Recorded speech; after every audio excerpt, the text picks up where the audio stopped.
So I'm riding on this elevator. And as I get to the end of the elevator, which seemed like it took forever because not the elevator, the escalator. It was so long, and I finally stepped off of it. And there were beings all through the mall. And these beings were scanning me for any potential threat. I don't know if it was bio threat as far as a virus or disease, but these beings were scanning me.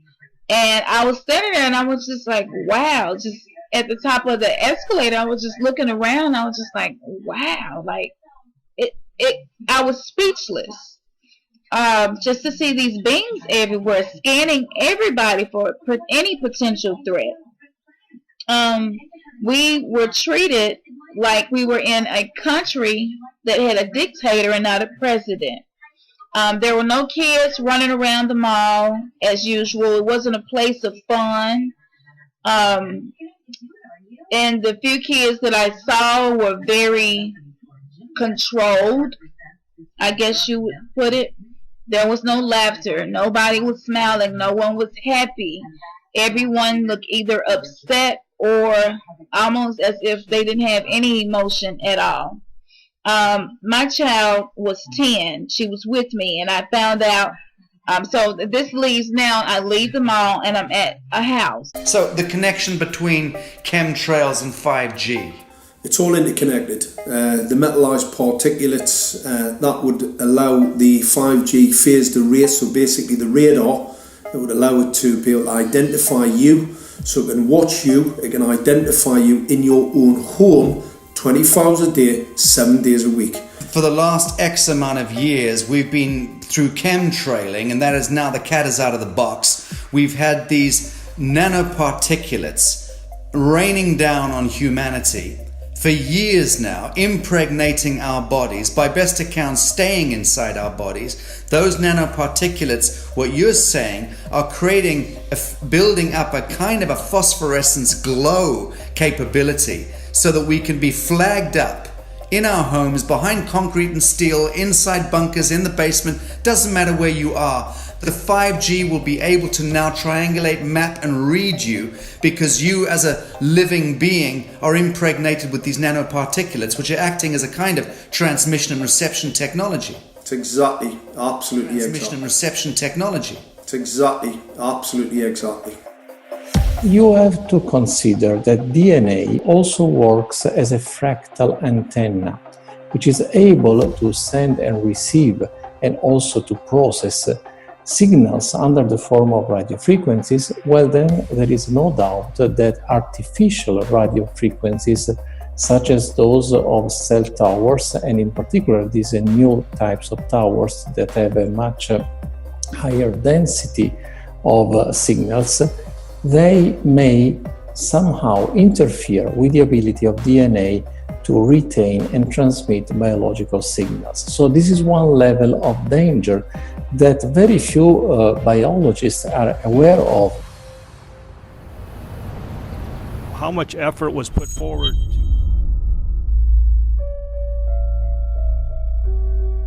I think anyone who puts Wi-Fi into a school should be locked up for the rest of their life. I really do. I think they're not fit to walk on the surface of this planet because they haven't looked at the research, and whatever incentive they have, it is not worth the genetic problems that parents are going to face with their children when they're born. France has banned Wi-Fi in nursery schools and put warnings out for regular schools because they're finding there's impaired learning capacity in children when they're around Wi-Fi. And they have to put up warning signs where they put Wi-Fi transmitters. When I got sick and I learned that they're putting Wi-Fi in the schools in Israel, I was very sick at the time, but I could not tolerate the thought that children in the schools will become as sick as I have. And after a few months of correspondence, I submitted a Supreme Court case in Israel to ban the use of Wi-Fi in the schools and replace them with wired network. The 4 top diseases that kill our children, our young adults right now, are brain tumors, thyroid cancer, testis cancer, rectal cancer, everywhere we put our cell phones.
look like.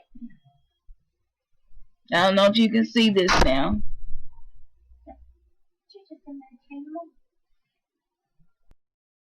There we go. I don't know if you can see it. Okay, so enough of that. Oh, this is so gross, but that's exactly what it looked like. Okay, so anyway, now you can imagine a blister. It had a little parasite, and the parasite was, I could see the parasite crawling inside the blister. And I was just so shocked and so stunned. It was just nothing like I've ever seen. And I pulled her pants leg up, and she had some on her legs also. So they were on her legs and her arms.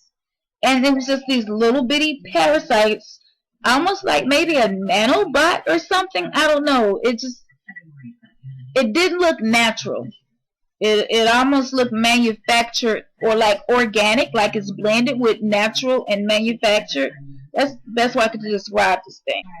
So that lets me know that things are changing, and it's going to get to a point where 10-year-old having sex is not a rare occurrence. Okay, almost to the point where it's a norm, and they're going to start pushing birth control, condoms, and things like that on 5th graders. And I believe this to be the grade that they're going to start this. Sexual information, all of that. Okay. So I assume it's some type of STD that doesn't exist yet. That's going to be going around, or this is because of biological warfare. Okay, so we're arguing back and forth talking about this, and I noticed she was very stoic. She was very robbed of emotion, no feeling. There were no tears. There was no sadness in her face. And as I'm talking to her, she's getting violent. Even though there was no emotion, she began to get irate and violent, but still very emotionless. You know, if you could imagine me plunging at you, but there's no emotion in my face.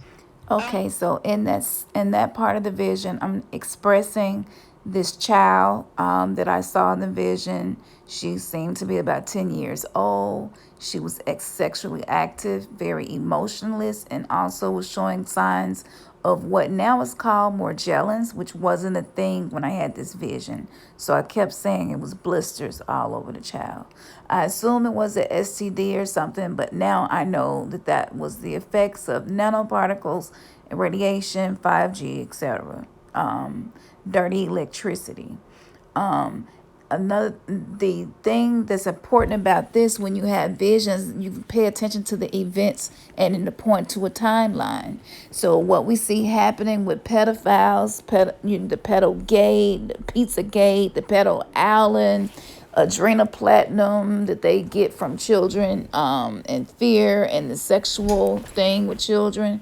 This was basically a timeline saying that when this pandemic thing happened, we were also going to see children being hypersexed and children being looked at in a sexual aspect. So this is something else they're trying to manifest. Now, this is a screenshot from a video where she's describing these different strategies. Pay attention to the highlighted areas. Just to make a long story short, we see a lot of China, a lot of Africa, and a lot of government words. But look at the years, 2025, 2026. They're saying that protesters in 2026 brought down the government because they were fed up. This was written a few years ago. The reason they're speaking in past tense and giving specific years as if this already happened in this strategy by the Rockefellers is because this is an art of manifestation. This is scripting. This is predictive programming. So when you see the civil unrest, you see the Black Lives Matter movement, Antifa, George Soros, all of this, they write these manifestos. That's actually what they call them, to manifest. So these summits that they go to and stuff, this is high magic. This is sorcery. This is the malevolent, more malicious kind, okay? It's nothing wrong with scripting and rewriting your narrative, but you get to see for yourself. Look at these years. So know that when these actual years come, it's going to be a very different place. But continue to work on yourself, do your soul work, heal, and practice anchoring a higher vibrational energy and going into higher consciousness so that we can shift off of this version of Earth where they are still in control. The link to this video and all the articles and a lot of the sources I use will be in the description. This video is already long, but it would have been so much longer, so I can't squeeze everything in here. Feel free to pause it and read, but you can also follow the links and do your own research. Everyone that worked at the restaurant or whatever it was had one of those. So there were a whole lot of swiping stations, and it was just so much card swiping going on, hardly no interaction, hardly no talking. Everything you needed to do, you just swipe a card to do it. If you get declined, oh well. Some people got declined, and I don't even know what happened to them when they got declined. I don't even want to get into that, but because God didn't lay that on my heart and give me an understanding of it, so I'm not going to get into it. But I do know some people's card did not go through and was unauthorized. They were transferred somewhere else to an unknown place.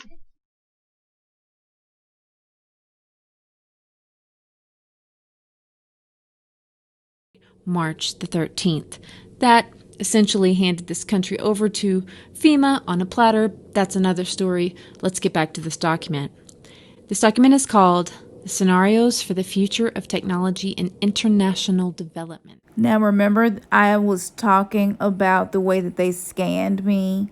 Also remember, so I was foreseeing these agendas, y'all, and remote viewing and seeing the future like all in one. So you can pause this, read this screenshot, go to the website that I'm going to provide and watch this. This keeps getting taken down. So hopefully this video will stay up long enough for you all to see it. Hopefully it'll stay up, period. Yeah, so I want to hear what y'all think, you know. But remember, I said the non-compliant people were sent somewhere and I didn't know where. This describes where. National leaders around the world flexed their authority and imposed airtight rules and restrictions, from the mandatory wearing of face masks to body temperature checks at the entries to communal spaces like train stations and supermarkets. Are we seeing this? Yeah, absolutely. Even after the pandemic faded, y'all, listen to this. This more authoritarian control and oversight of citizens and their activities stuck and even intensified. Leaders around the world took a firmer grip on power. Again, this is what they want to see happen. At first, the notion of a more controlled world gained wide acceptance and approval. Right here in America, I would agree. Citizens willingly gave up some of their sovereignty and their privacy. Even eager for top-down direction and oversight, and national leaders had more latitude to impose order in the ways they saw fit. In developed countries, this heightened oversight took many forms. Biometric ID for all citizens, for example, and tighter regulation of key industries. Keep your eye on the food, guys, because that's the one they really want to take down, in my opinion. Tighter regulation of key industries was deemed vital for national interests. Enforced cooperation with a suite of new regulations and agreements slowly but steadily restored both order and, importantly, economic growth. Remember, one of the main proponents of this whole thing that we're seeing speak out is Bill Gates. And what is he saying that we need to do before order and economic growth can come back, before we can go and hang out in groups again? What is he saying that we need to do? For the world at large, normalcy only returns when we've largely vaccinated the entire global population. Do you see this biometric ID for citizens? And what is Bill Gates saying needs to happen in order for us to get that sort of thing? Not that any of us actually want it. It goes on to say, in the developed world, the presence of so many top-down rules and norms greatly inhibited entrepreneurial activity.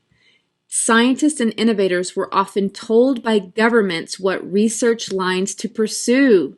Isn't that interesting? Do they not want us to pursue the lines of research? They have caused people to run around with masks for everyone else's safety. Otherwise, you're being a bad person and you need to be turned in by your neighbor, which is also what they are encouraging. shaped by government's dual desire to control and monitor their citizens. It's all about control. Technology we might see. Scanners using advanced functional magnetic resonance imaging become the norm at airports and other public interests to, get this guys, detect abnormal behavior that might indicate antisocial intent. Even more importantly than understanding, and isn't it interesting that this is like a tidal wave?